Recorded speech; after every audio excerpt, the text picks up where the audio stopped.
হজের একটা আনুষ্ঠানিকতা আছে, যারা তামাত্ম হজ করে কোরবানি করতে হয়। আরাফার আজকে গতদিনে আরাফার ময়দানে তারা রাত্রিবেলায় কেউ আসেন, রাত্রিতে আসিয়ে সারা রাত হয়তো ফজরের নামাজ পড়িয়ে সারাদিন সেখানে অতিক্রম করতে হয়।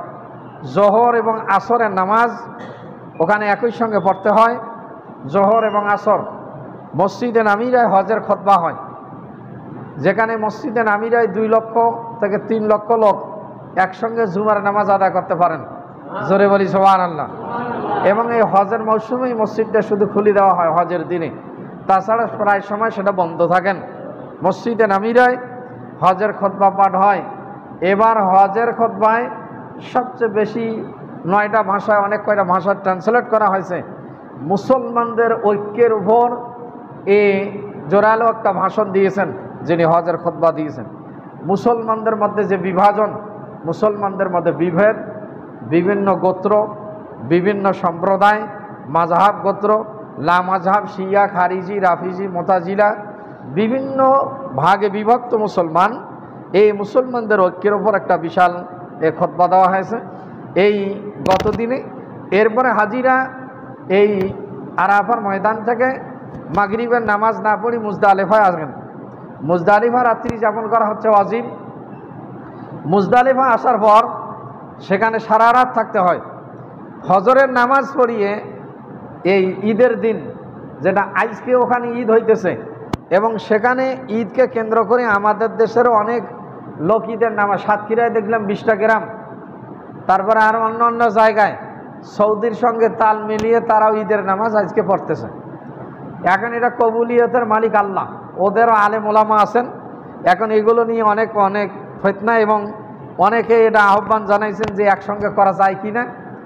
এখন যাই হোক, এগুলো মাসলাগত ব্যাপার।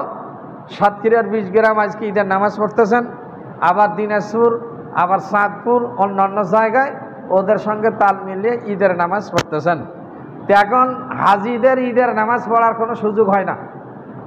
যারা হজ অনুষ্ঠান করেন 10 তারিখে, আজকে 10 তারিখ, ওখানে আমাদের এখানে 9 তারিখ, 10 তারিখে ফজরের নামাজ মুজদালিফায় পড়িয়ে জমরায় উলা বড় শয়তানকে ঢালাইতে হয়। এই মুজদালিফায় কঙ্কর নিতে হয়, ছোট্ট ছোট পাথরের বুটের মতো, তার চেয়ে কিছু বড় 70টা পাথর নিতে হয়। এই পাথর নিয়ে আবার বড় শয়তানকে মিনা প্রান্তরে আসতে হয় জামরায় উলা, যেটা ইব্রাহিম আলাইহিস সালাম যখন ইসমাইল আলাইহিস সালামকে কোরবানি করতে যাইয়া শয়তান ডাইরেক্ট বাধা প্রদান করছিল, ওই সময় তিনি প্রথমে 7টা কঙ্কর নিক্ষেপ করছিলেন। তাফসীর ইবনে কাসিরের মধ্যে এসেছেন এই কঙ্কর নিক্ষেপ করা সারা দুনিয়ার মানুষের জন্য, আল্লাহ হাজিদের জন্য হজ অনুষ্ঠানের একটা ওয়াজিব করে দিয়েছেন। জোরে বলি সুবহানাল্লাহ। এই আজকে শুধু একটা শয়তানকেই ঢালাইতে হয়। এই বড় শয়তানকে ঢালার পর, কঙ্কর নিক্ষেপের পর, এরপরে হাজিরা যারা নিজেরা কোরবানি করেন, তারা মিনায় যায়া কোরবানি করেন। ওখানে নিজেরা কোরবানি করা অত্যাধিক কঠিন কাজ। সেখানে জানতে হয়, দুম্বা কিনতে হয়, কোরবানি দিতে হয়, আবার সেটা সালার লোক সঙ্গে নিগাইতে হয়, অনেক ঝামেলা। যারা এক্সপার্ট, যারা জানেন, যাদের পূর্ব অভিজ্ঞতা আছে, তারা অনেকে নিজেরা কোরবানি করেন, আর অধিকাংশরাই ব্যাংকে টাকা জমা দেন। ওখানে হেরেম শরীফের এরিয়ার মধ্যে ইসলামী ব্যাংক কয়েকটা আছে, সেখানে ব্যাংকে টাকা দিলে একটা দুম্বার ন্যূনতম দাম এখনকার সময় হয়তো 20,000, 25,000। আমাদের 12 সালে লাগছিল 10,000। এখন 20-25 হাজারের নিচে দুম্বা নাই কোরবানি, বাংলাদেশি টাকা। এখন এই টাকা ব্যাংকে জমা দিলে একটা টোকেন দেওয়া হয়। এই টোকেনটা নির্দিষ্ট সময় ওনারা জানিয়ে দেয় যে আপনার কোরবানিটা 10টা কি 10টা 30 মিনিটে হবে, ওই দেশের সময় অনুযায়ী। এরপরে কোরবানির পর মাথা মুন্ডন করতে হয়, হজের আনুষ্ঠানিকতা করতে হয়। এই কোরবানির পর, মাথা মুন্ডনের পর ফরজ তাওয়াফ। হজের সবচেয়ে বড় কাজ, যেটা ফরজ 3টি। 1 নম্বরে এহরাম বাঁধিয়ে মিনায় যাবে, একটা ফরজ আদায় হয়ে যায়। 2 নম্বর যেটা সব আনুষ্ঠানিকতার সবচেয়ে বড় কাজ, যেটা আরাফার দিন, সেটা গত দিনে হয়ে গেছে। এই দিনটাকেই বলা হয় হজের দিন। জোরে বলি সুবহানাল্লাহ। এরপরে এই 10 তারিখে মিনায় শয়তান ডালা, কোরবানি করা, মাথা মুন্ডন করা। এরপরে ফরজ তাওয়াফের জন্য সবাই বেকুল 10 থেকে 12 তারিখ। এই জন্য ঈদের নামাজ ঈদ কিভাবে যায় হাজিদের ওটা ওনারা বুঝতেই পারে না। জোরে বলি সুবহানাল্লাহ। ঈদের নামাজ পড়াও হয় না এবং ওটা বুঝতেও পারা যায় না যে আজকে ঈদের দিন।